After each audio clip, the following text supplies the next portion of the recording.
Adjustment in the balance of payments, policy issues. There are broadly two measures of balance of payment adjustment. One is automatic measures, second one is policy measures or deliberate measures. Policy measures are the government initiated measures to adjust the balance of payment disequilibrium.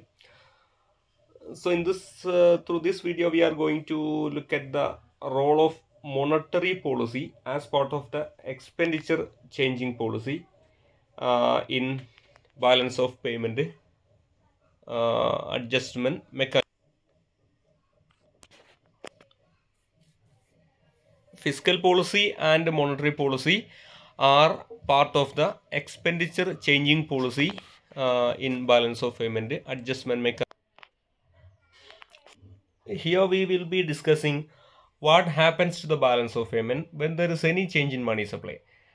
Specifically, what happens to the balance of payment when money supply increased, and what happens to the balance of payments when money supply decreased. So we are going to look at the change in money supply and its impact on the balance of payments of a country. When we look at the change or difference from fiscal policy impact of fiscal policy on balance of payments is in fact conditional, as its value depends on the value of as the impact depends on the value of income multiplier, marginal propensity to import, and interest elasticity of capital flows. But in case of monetary policy, any change in money supply will disturb the balance of payment equilibrium. No matter increase in money supply or decrease in money supply, the balance of payment equilibrium will be disturbed, and we will be look at the what kind of change will it make on the balance of payments of a country. So there are two chances we are discussing.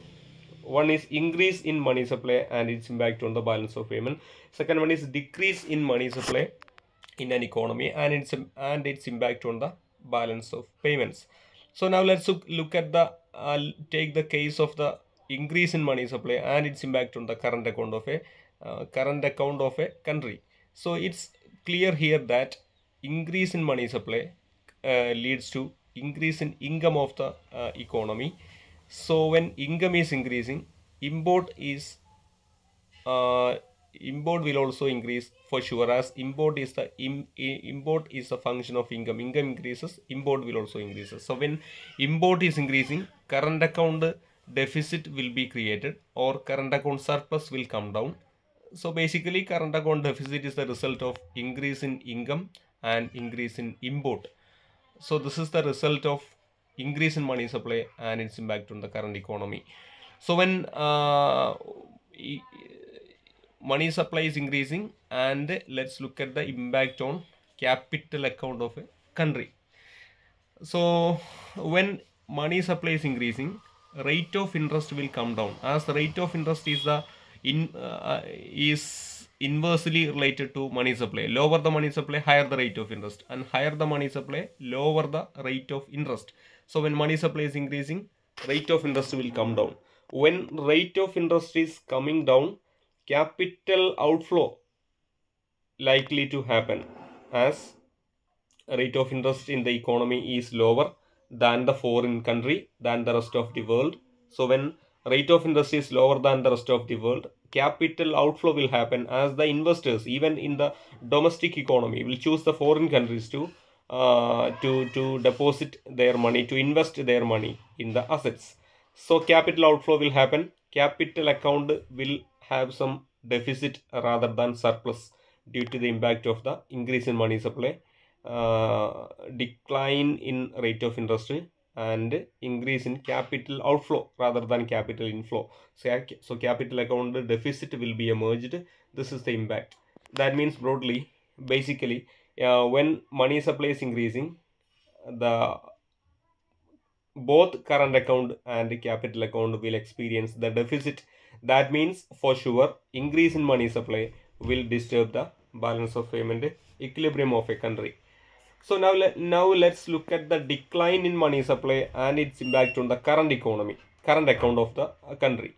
So when money supply is declining, it is likely that income of the economy will also be declining. So money supply declines, income declines. So import will also decline for sure, as import is the function of income. Income increases, import increases. Income falls, import falls. So when import is falling, current account deficit of a country will comes down, or current account surplus will be emerged, as import is coming down as an impact of the decline in income.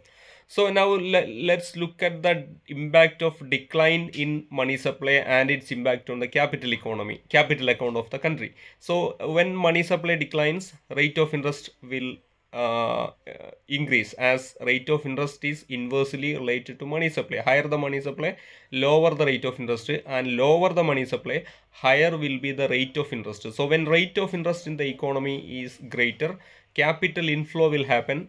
More foreign investment will come into the economy after being attracted by higher rate of interest. So capital account inflow will happen. That means capital account deficit will be diminished, or otherwise capital account surplus will be the result of the decline in money supply and its impact on the capital account.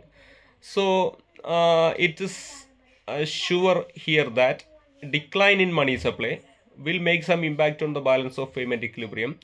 Both current account surplus and capital account surplus are the result of decline in money supply and its impact on the balance of payment equilibrium.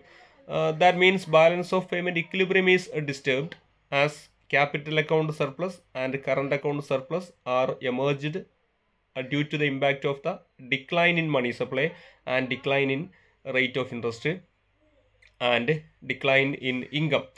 But we cannot recommend, we cannot suggest continuous deliberate decline in money supply for a persistent balance of payment surplus, as a country need more income, a country need economic growth, country need welfare, country need to continue need to reduce the rate of interest to boost the investment. When a country is pursuing continuous decline, deliberate decline in money supply, it will have a negative impact on the economy. Only external balance is required. Both internal balance is also required. So for both promoting internal as well as external balance, the country need to have an optimum uh, change in money supply. No government cannot pursue continuous decline in money supply for having persistent balance of payment surplus.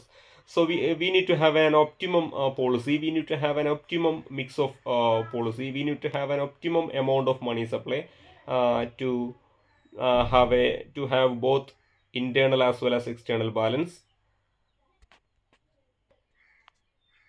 It is, however, sure that change in money supply will make some change in rate of interest and level of income. When rate of interest and level of income are changing, it will have the impact on both internal as well as external balance. We are talking mainly about external balance. When money supply is coming down, money supply is deliberately coming down by the impact of the monetary policy of the Reserve Bank of India. Suppose money supply is deliberately came down, then what will happen? The level of income will comes down. When level of income comes down, the import will comes down, and current account deficit comes down, of course, but current account surplus may be the result. That's also the disequilibrium of the BOP.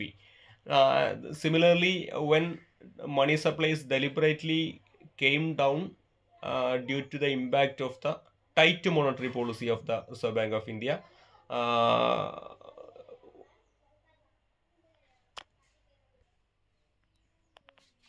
then the rate of interest will be increased.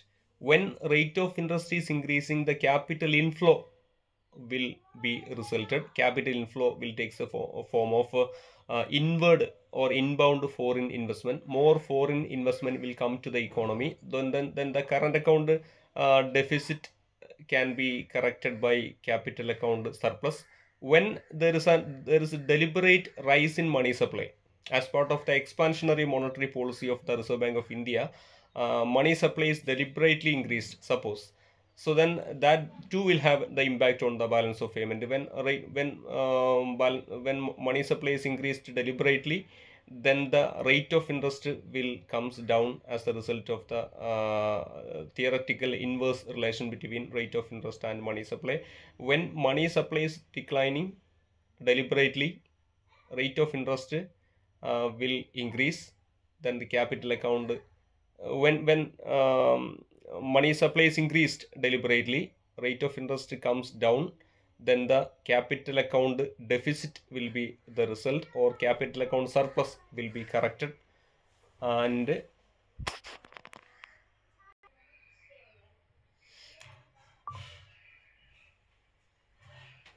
when there is an increase in money supply, then the income will increase. As a result of increase in money supply, income will be increased. So when income is increasing, import will also increase, as import is the function of income. High income, high import, depends on the marginal propensity to import. Then the current account deficit will be the result, or current account surplus will be corrected, will be reduced. So any change in money supply will have the impact on the balance of payment equilibrium and disequilibrium. So the government need to have an optimum kind of monetary policy to control the money supply as per the requirement of the internal as well as external balance of the economy.